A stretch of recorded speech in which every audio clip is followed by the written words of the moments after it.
All Alchemy of Souls fans are eagerly waiting for December 10th to see the second season. However, there is good news, and that is that they have already presented the official teaser of the new season. And according to some images, there are things that left us surprised, but there were other things that left us with more doubts. That's why today I'm going to talk about explanation of the new teaser of the second season of Alchemy of Soul. But first, remember to subscribe to this channel and activate the notification bell to be among the first to see our content. We know that the last episode of season 1 was amazing, and the ending was very heartbreaking, and I'm sure most fans cried or screamed when they saw all the things that happened. Many were hoping that season 1 was going to have a happy ending, but we found out that it was not the case. Unfortunately, Jin-Moo used sorcery and managed to control Mu-Deok's mind, and for that reason she did what she did. Then we saw how Mu-Deok was petrified and went to the lake and jumped in. While that was happening, Jang-wook's body was being burned and then he was resurrected. And the most surprising thing was that when we saw Nak-soo, that image was very shocking because we know that her body was burned. Now, they have already released the first official trailer of the second season, and we can see similar things that we saw in the previews. But we can also see things that brings us more confusion. First of all, it is important to know that the events of the drama will be set after 3 years since the end of the first season.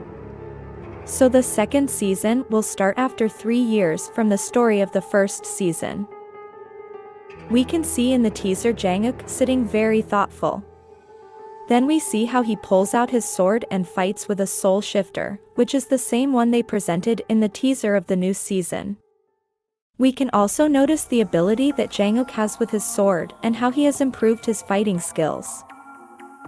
We saw fire and like a kind of feathers or something white that apparently may be that he broke something, or is something of the environment around him. And as they present the images, Jang-wook says, I should have died back then, I'm someone who shouldn't exist. If my power is justification, no one can come out of here alive. These comments can mean a lot.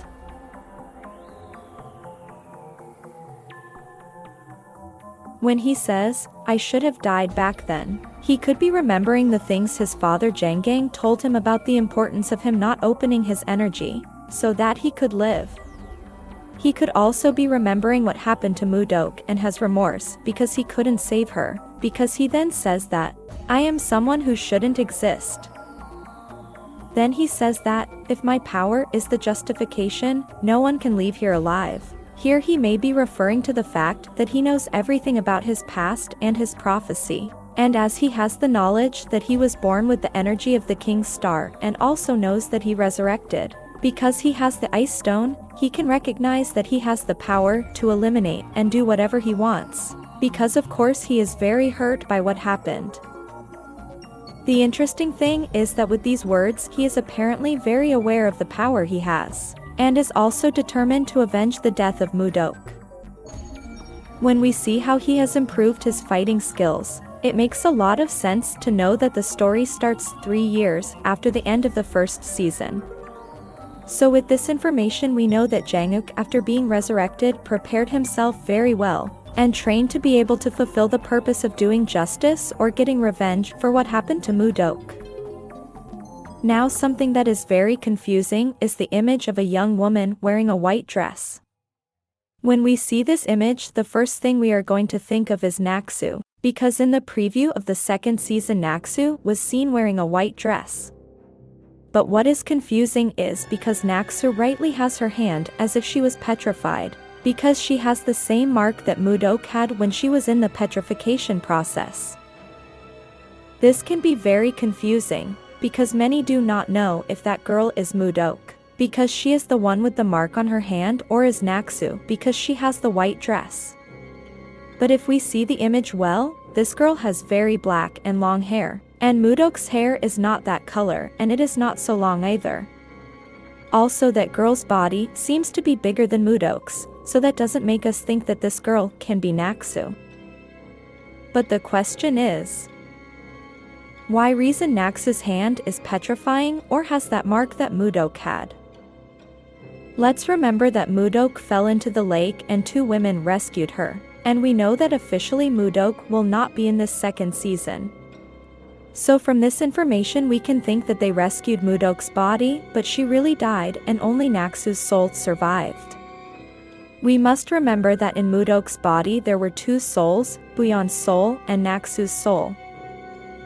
It seems that Buyon's soul passed away and only Naxu's soul remained. The way to understand why Naxu's body has the mark on her hand that Mu-Deok's body had is because they changed bodies, but she still suffers the consequences of what happened in the past. To understand this we have to go over a few things. First of all, Mu-Deok's body was rescued from the lake, but it is believed that the soul of Buyon or Mu-Deok died in that body and only Naxu's soul survived. Although it may seem strange, it may be that the soul of Buyon with its power did something to sacrifice itself and pass all the energy to the soul of Naxu, so that she could survive. It is believed that Naxu's body or ashes were kept by Yul and that thanks to Jang-wook's use of the ice stone, he was able to restore Naxu's body so that Naxu's soul could return to its original body. But according to this teaser, we can also think of something else. If the story starts 3 years after the first season, it may be that Jang-wook has been 3 years without knowing what happened to Mu-Deok's body, and thinks that she just died and was not rescued. Here there may be a possibility that Ho-young intervened in order to rescue her daughter's body, and thus she was the one who used the ice stone to make Mu-Deok's soul shift into Naxu's body to keep her alive. Let's remember that the ice stone is not possessed by anyone, they can only use its power, so it may be that Ho-young can access the power of the ice stone. Maybe if this happens Buyon and Naxu's soul could still be together, and if we think of the yin and yang philosophy, both souls need each other. And maybe Ho-young knows that her daughter's soul is together with Naxu's soul and that's why she does her best to save her. Now how do we explain the mark on the hand of Naxu's body if she is in another body? Let's remember that always the soul shift brings some physical consequence. It may be that although she is in Naxu's body, she is going through a difficult moment of energy because she changed her body and the body reacted that way.